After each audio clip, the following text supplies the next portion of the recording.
Now, Hulk is definitely one of the most powerful characters within the Marvel Universe, and he definitely is not to be underestimated. He has been able to keep up with the likes of Thor, Gladiator, Silver Surfer, Bay Ray Bill, and even Sentry.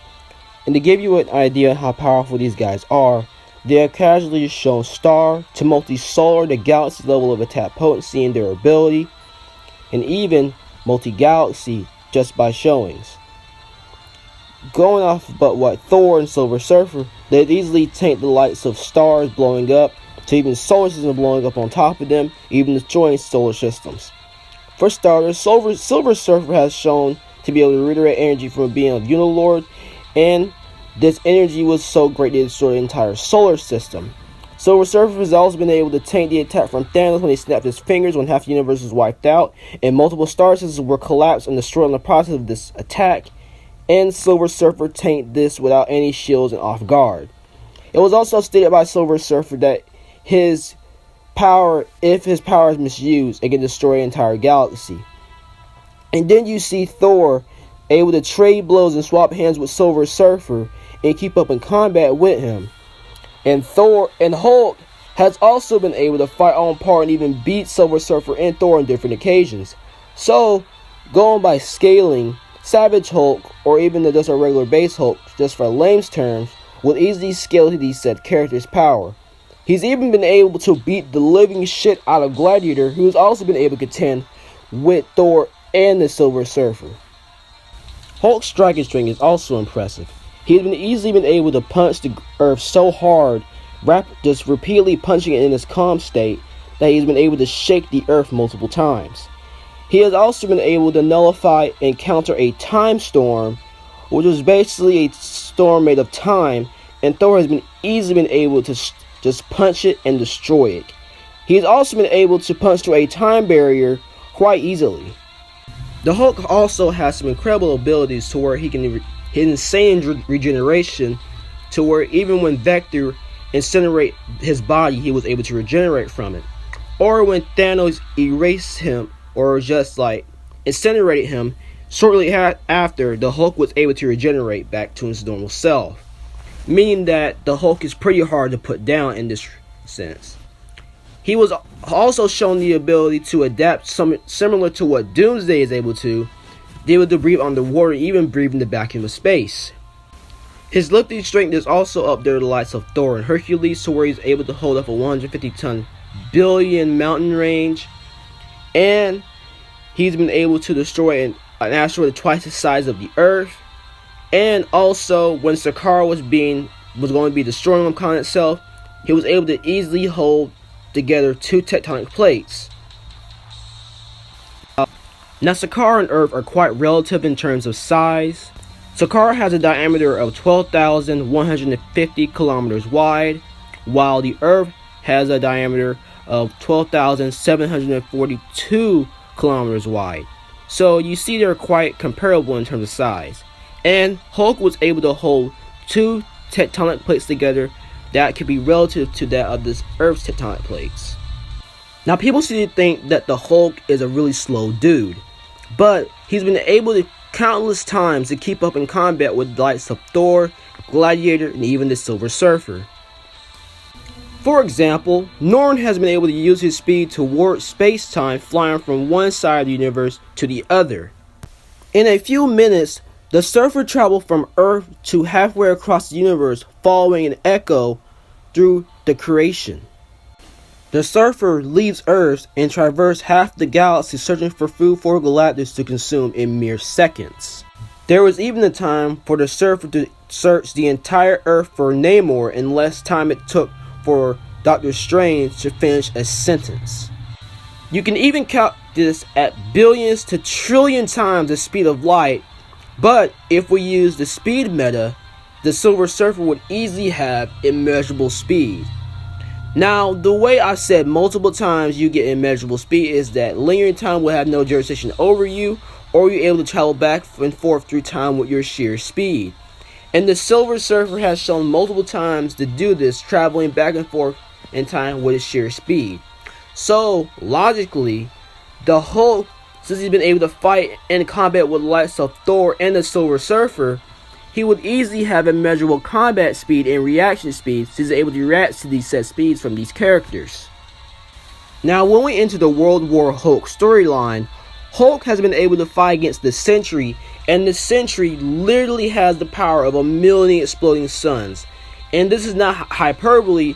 When in the Sentry Solar Series, you see an example of his power being described as 1,000,000 exploding suns. It's like a universe of 1,000,000 exploding suns describing his power.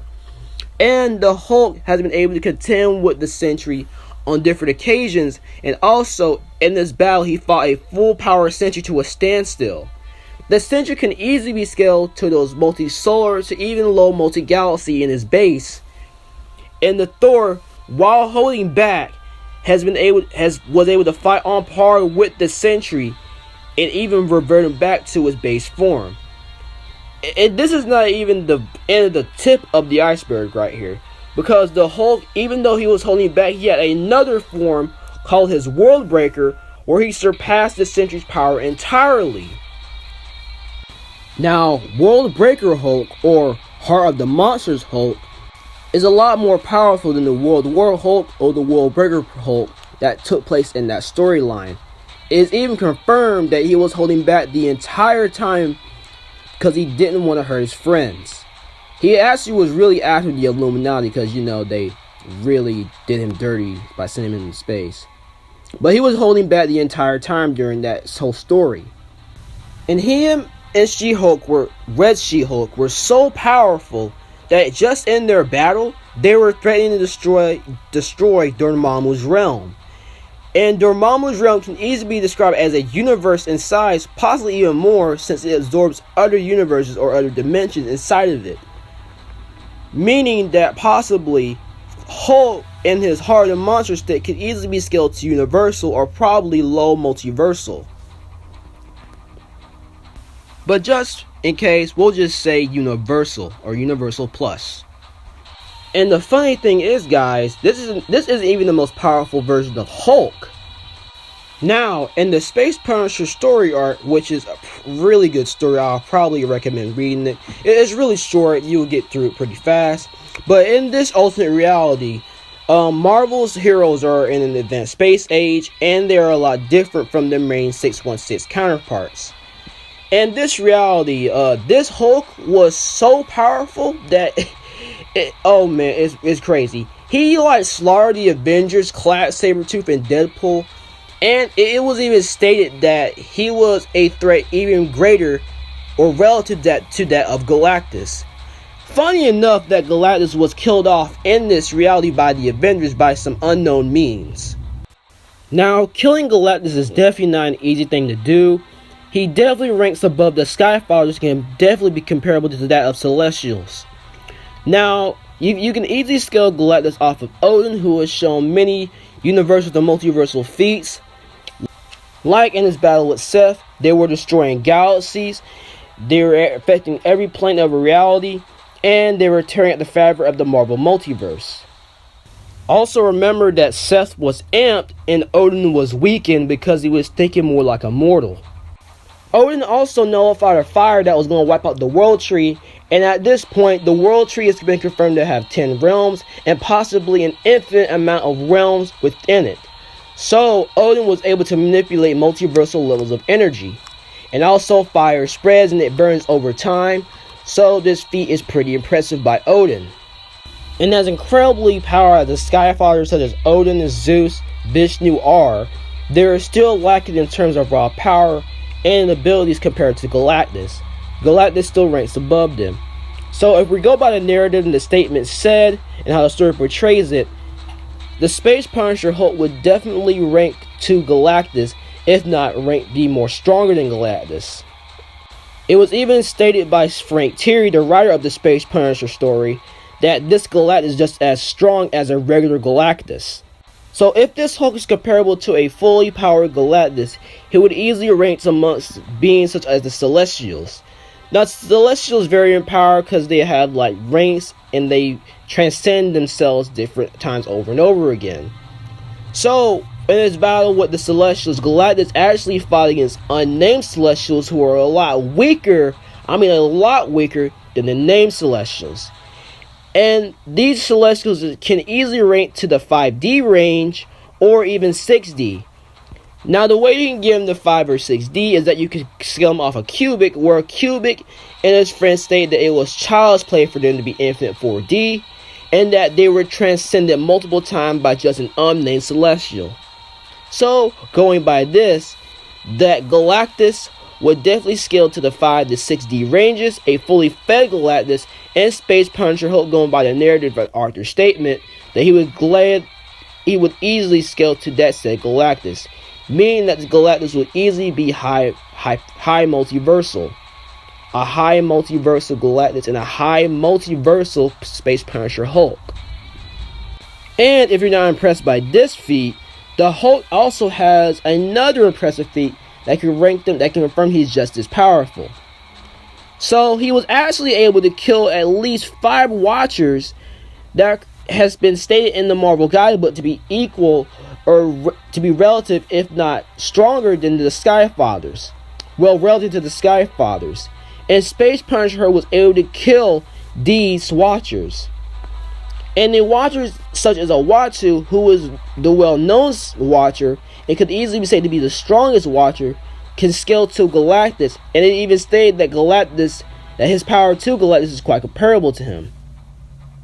He states that the Galactus is one of those very few people that can overcome his power, that can surpass his power entirely. And Watu actually fought against Galactus and did pretty well, but was ultimately defeated in the end. So he did just as good as Odin did when he fought against Galactus, meaning that his power is right up there with the Skyfathers. Even in the classic Quasar issues, it was even stated that even the Father's Watchers can easily be scaled to the Universal because they can survive the collapse of an entire universe. And that if they are destroyed, the information is carried on to the next Watcher. Also keep in mind that the Celestials and the Watchers have been at war for thousands upon thousands of years, going at war with each other. So that gives you a good example of how powerful the Watcher race are compared to the Celestials and even Galactus. So you can easily scale like the Watchers to like low multiversal to possibly multiversal plus, scaling off of Galactus and even the lower named Celestials. But I bet you're saying, oh well, the Watchers are not very aggressive in their nature, they don't really involve themselves in conflict. Well, that is true, though a Watu have on several occasions have broken this vow and been able to fight and interfere in the conflict of others. Also, the Watchers that Space Punisher Hulk killed also did not take part in the vow to lessen themselves and to not interfere with mortal affairs, so they can't interfere with mortal affairs and get involved with conflict. And like I said before, Space Punisher Hulk absolutely decimated them. So going off of scaling, narrative, and Arthur's statements, it is safe to say that Space Punisher Hulk will definitely rank amongst multiversal to high multiversal, scaling off of Odin, the Watchers, Galactus, and even the low-ranking Celestials. This is part 1 of the Hulk scaling video. The next part will be on Immortal Hulk, and I will be finishing up on the Hulk scaling in that video. But if you like the video, please hit like, share, and subscribe. Also comment down below. And I will see you guys next time. Peace.